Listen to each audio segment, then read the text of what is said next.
Something extraordinary is happening at the 2026 World Cup, and it has nothing to do with goals, trophies, or tactics. A national team, one of the proudest football nations in Asia, says it is being treated like no other team in this tournament's history.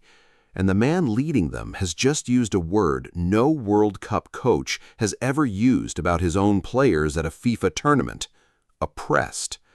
Stay with us, because what has unfolded around Iran's national team in the United States this June is unlike anything football has seen in decades. And by the end of this story, you'll understand why some are calling it one of the most extraordinary sagas in World Cup history. Because this didn't start at the stadium. It started months earlier, in a moment when nobody was even certain Iran would be allowed to play at all. Let's go back to the beginning. Football has always been more than a game. It is memory, it is identity, it is the one stage where a nation, regardless of its politics or its struggles, gets to stand shoulder to shoulder with the rest of the world and simply compete. For Iran, that stage means something deeper still. This is a country making its 7th World Cup appearance and its 4th in a row. Generations of Iranian fans have watched their team battle giants of world football.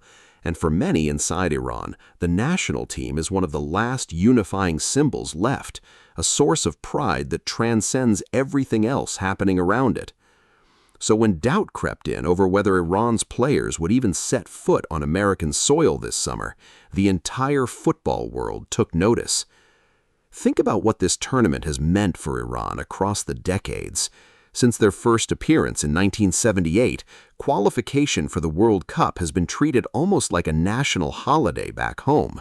Streets fill with celebration, strangers embrace. For 90 minutes at a time, every divide that exists within a society is set aside, and millions of people become one single roaring voice behind 11 players in white. That is the emotional inheritance this current squad carries onto the pitch.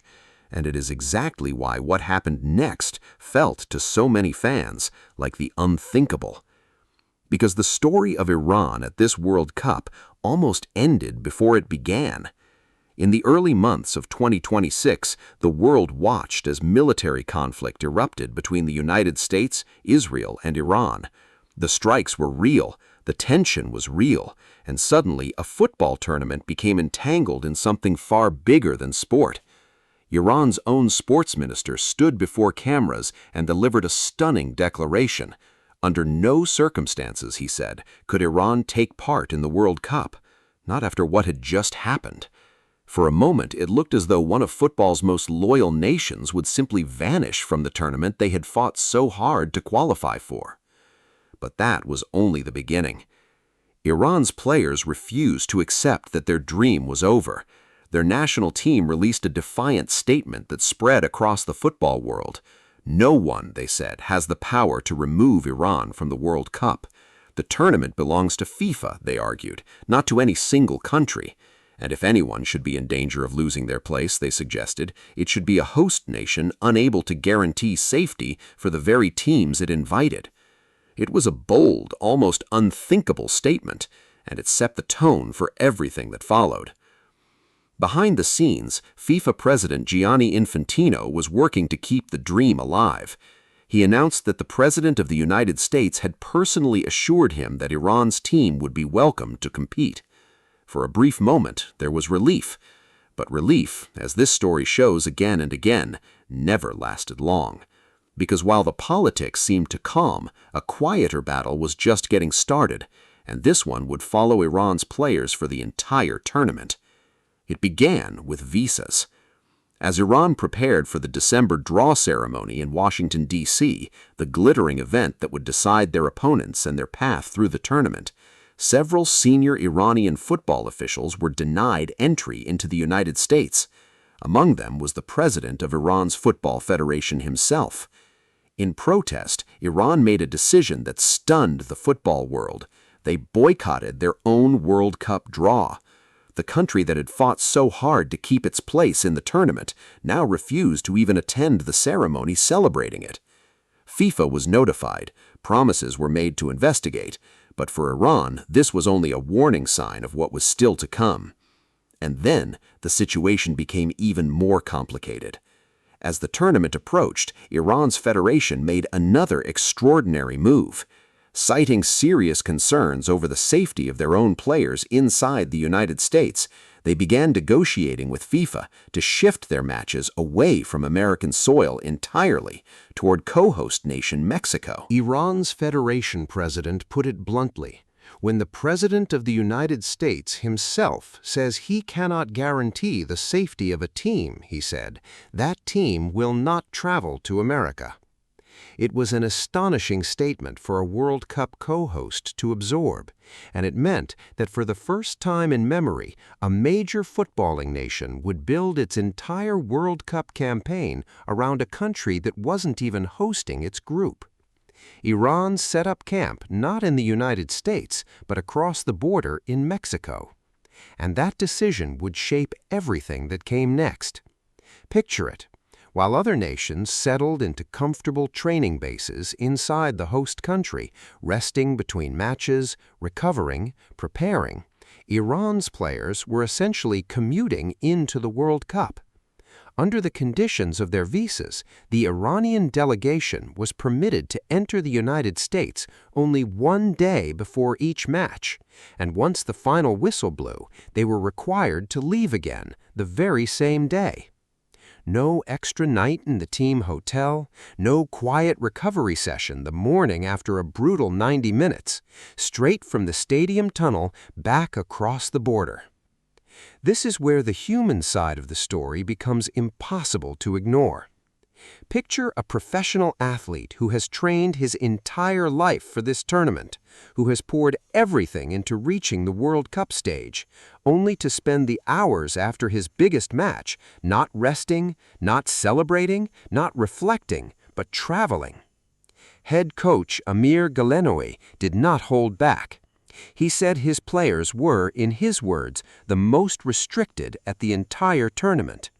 He said his team would have preferred to arrive in each host city at least 2 days early, the way every other nation does, simply to prepare and adjust like anyone else. Instead, his players were living out of suitcases between 2 countries, match after match. And then came the moment that turned frustration into formal protest. After Iran's opening match in Los Angeles, the team's request to fly back into the United States 2 days ahead of their next fixture was denied. Their delegation left the city just hours after the final whistle and returned immediately to their Mexico base without so much as a single night to recover. Iran's Football Federation had seen enough.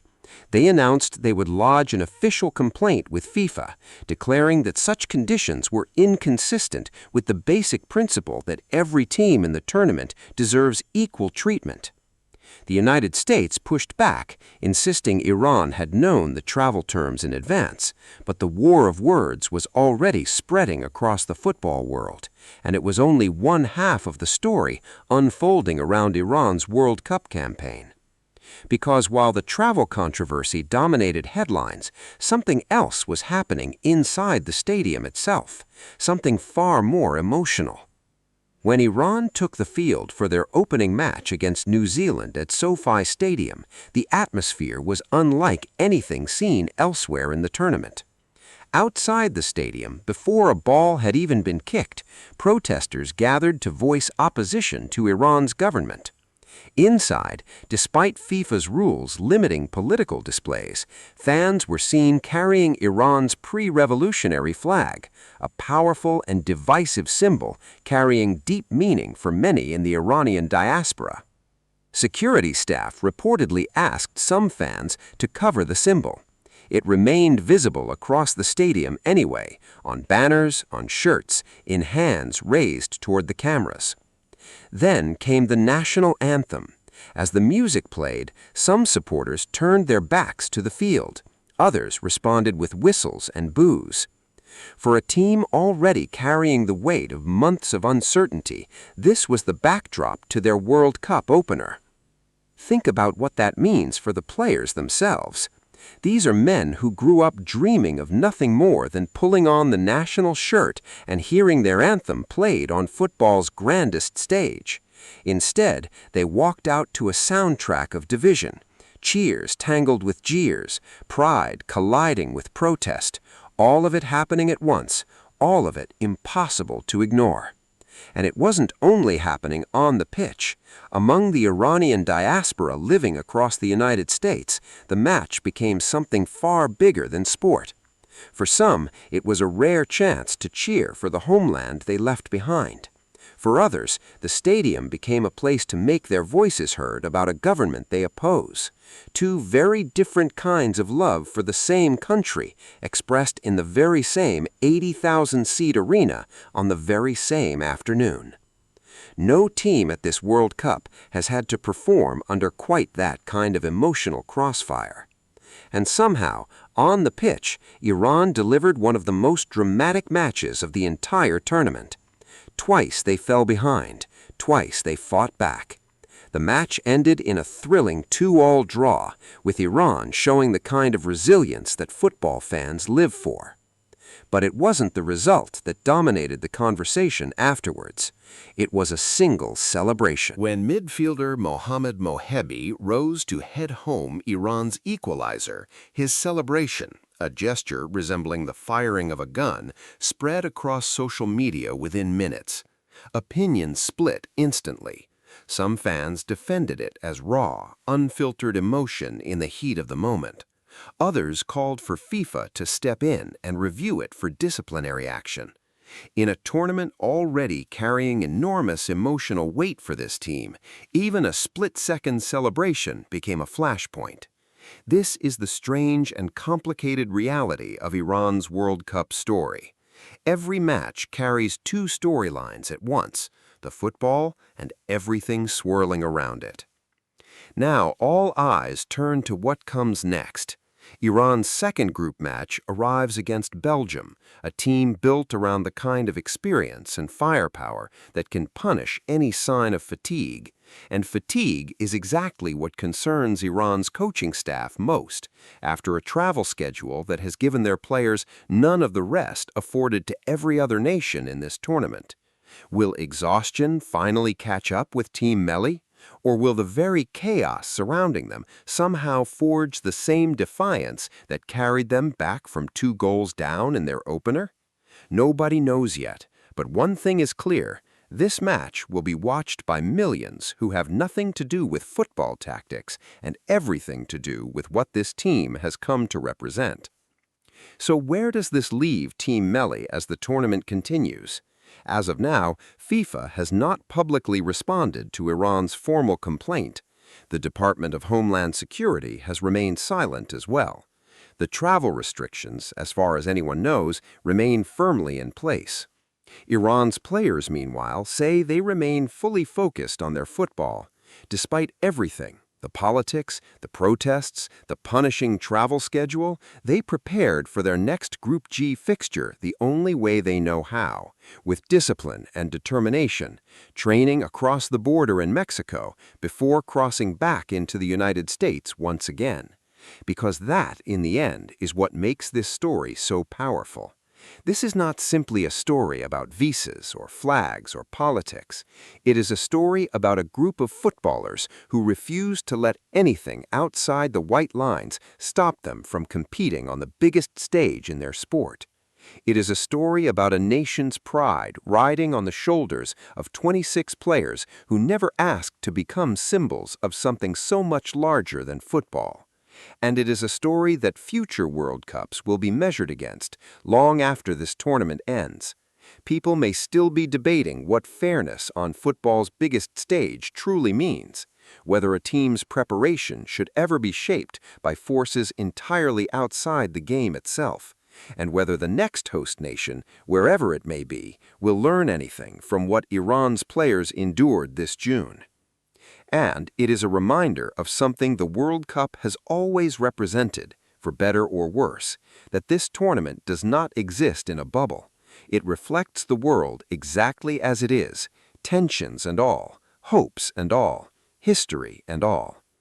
Whether FIFA ultimately responds to Iran's complaint, whether the travel conditions change, whether the protests inside and outside stadiums continue as Iran's campaign goes on, none of that is certain yet. What is certain is this: the world is watching Iran's every match more closely than almost any other team in this tournament, not just for the football, but for everything it represents. Somewhere in Tehran tonight, families will gather around television screens the same way they have for nearly 5 decades, hoping for 90 minutes of pure, uncomplicated joy. And somewhere in the United States, 26 players will step onto the field carrying that hope with them, whether they asked for it or not. The road to the rest of this World Cup may become one of the most talked about stories in the competition's modern history. And perhaps the biggest moment of this story is still yet to come.